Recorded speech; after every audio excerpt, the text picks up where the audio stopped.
Rencana di tengah hukuman. Selamat mendengarkan.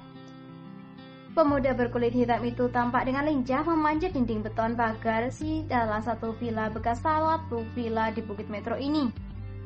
Dengan satu tangan memeluk peti berukir itu, sedangkan satu tangannya lagi tampak menjangkau salah satu dari barisan besi runcing di atas tembok itu, lalu seperti alap-alap melayang turun ke bawah tepat di sebatang tembok. Tiba di luar pagar, dia segera mengeluarkan ponselnya, mencari nomor di ponsel itu lalu melakukan panggilan. Beberapa lama menunggu, akhirnya panggilan itu dijawab. Halo Tuan Muda, apakah ada perintah yang lain yang Anda ingin agar saya kerjakan? Terdengar satu suara di seberang sana. Senior Black, di mana Anda saat ini berada?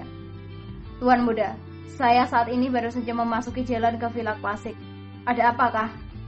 Tanya orang yang bernama Black itu.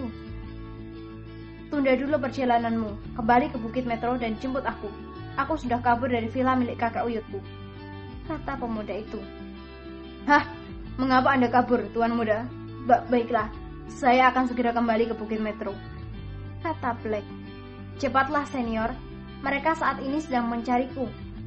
Baiklah, nanti Anda kirim lokasi Anda berada melalui WhatsApp. Saya akan mengikuti petunjuknya, kata Black lalu segera mengakhiri panggilan itu. Setelah panggilan itu berakhir, pemuda berkulit hitam itu pun segera membuka aplikasi WhatsApp, lalu menekan di bagian lokasi saat ini. Setelah itu, dia segera menekan tombol silent di ponselnya, kemudian bersembunyi di balik tembok tersebut, menunggu kedatangan Black. Sementara itu, di seberang tembok tampak 5 orang pengawal dibantu dengan beberapa orang lainnya kini sedang kebingungan mencari di mana keberadaan Joe yang merajuk dan pergi meninggalkan villa tadi dengan cara yang sangat misterius. Beberapa kali mereka memanggil nama Joe ataupun Tuan Muda, namun tetap saja tidak ada jawaban. Hal ini membuat mereka mulai frustasi. Kemana penghilangnya Tuan Muda ini? Kata mereka sambil terduduk lesu. Entahlah, aku juga pusing. Baru 1 hari di sini, tapi sudah membuat onar saja. Akhirnya kita juga yang susah, kata salah seorang pula di antara mereka. Bagaimana? Apakah kalian menemukan keberadaan Tuan Muda kalian? Tanya Tuan Besar William. Tidak, Tuan Besar. Tuan Muda seperti ditelan bumi saja, jawab mereka. Kurang ajar betul anak ini. Aku harus memberitahu kepada Jerry bahwa putranya membangkang lalu kabur dari villa, kata Tuan William kembali memasuki villa. Di waktu yang sama dengan masuknya Tuan William ke dalam villa, satu unit mobil Volkswagen hitam berhenti di samping tembok. Setelah beberapa hari menunggu, tampak seorang pemuda berkulit hitam muncul dari dalam parit saluran air kemudian bergegas naik. Seorang lelaki berkulit hitam namun tak sehitam pemuda tadi keluar lalu membukakan pintu untuk pemuda itu. Silahkan Tuan Muda, kata lelaki itu mempersilahkan. Terima kasih senior. Untung aku bisa mencari gara-gara agar aku memiliki alasan untuk kabur. Ayo, kita lekas berangkat. Masalah ini Garden Hills aku segera kita selesaikan, kata pemuda itu. Baik Tuan Muda, jawab lelaki setengah baya berkulit hitam itu lalu segera memasuki ke mobilnya.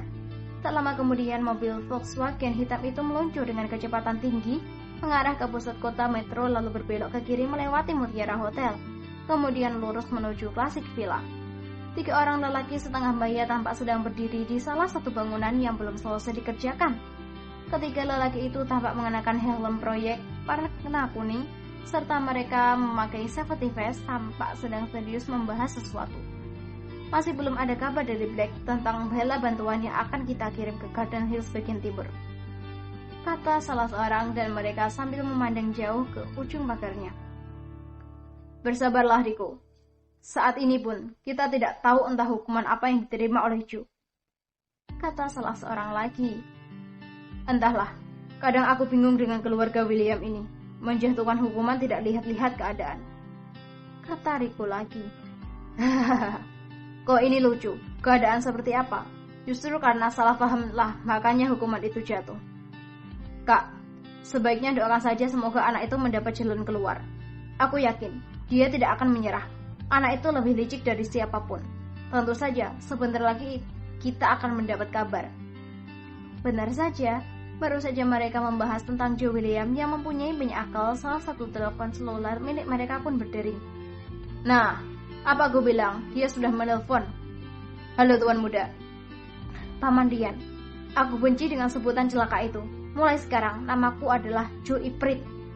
Terdengar suara dari seberang sana. Tidak baik seperti itu, Joe. Sandingkan nama kita dengan nama yang baik, seperti Jibril, Malik, atau Israel. Bukan Iprit. Iprit kan keturunan iblis. Tidak baik, kata Rian pula. Baiklah. Oh iya paman, di sini aku memberitahu kepada kalian bahwa aku sudah mengirimkan orang-orang Dragon Empire bagian Metro City ke bagian Garden Hills. Sisanya kalian bisa atur. Paman Darrell juga berada di antara mereka. Puluhan wartawan dan di berbagai media juga telah ikut dalam rombongan ini. Ingatlah, untuk tidak melibatkan orang-orang kampung. Mereka hanya boleh berada di kawasan setelah semuanya beres. Baik, jelas Joe. Lalu, kau mau kemana setelah ini? Tanya Rian. Aku harus menjalani lagi hukumanku, tapi bukan di Villa William, melainkan di villa milik kakek Smith. Nanti malam usahakan jangan telepon aku, karena mereka akan mengadakan pesta dan akan banyak tamu. Aku khawatir, jika salah satu dari paman menelponku, sandiwara kita akan terbongkar. Bukankah kau sudah kabur dari Villa William? Mengapa tidak langsung kembali saja ke Star Hills? Tanya Rian. Tidak bisa. Kakak uyutku mengadu kepada ayah yang tidak sabar. Makanya ayah langsung menelponku dan memarahi aku. Keputusannya bulat, bahwa aku tidak boleh kembali ke Star Hills sebelum mendapat izin dari salah seorang kakek uyutku ini. Wah, sial sekali nasibku. Terdengar keluhan bersama frustasi di seberang sana. Sabarlah Joe, kau memiliki banyak akal, kau pasti bisa mengatasinya. Baiklah paman, aku tidak punya banyak waktu. Saat ini, aku di villa klasik milik kakek Dragoku. Sebentar lagi kakek Uyut Smith akan menjemput. Ingatlah, untuk membersihkan mereka yang ada di sana. Beri tanda anak buah paman agar tidak salah orang. Kuburkan secara massal seperti yang paman lakukan kemarin itu. Kata Joe berpesan. Kau jangan khawatir Joe. Carsland dan Rico adalah ahlinya dalam hal ini. Baiklah, kami akan mengatur segala sesuatunya. Kau jalani saja masa hukumanmu dengan tenang. Kata Rian. Bagaimana mau tenang? Mana ada orang yang dihukum akan menerima dengan tenang. Setidaknya, itu juga yang dirasakan oleh Joe saat ini. Karena, hukuman ini segala rencananya berantakan. Walaupun tidak bisa dikatakan gagal, tapi karena hukuman ini berdampak dan cukup menghambat segala sesuatu yang telah mereka susun. Halo para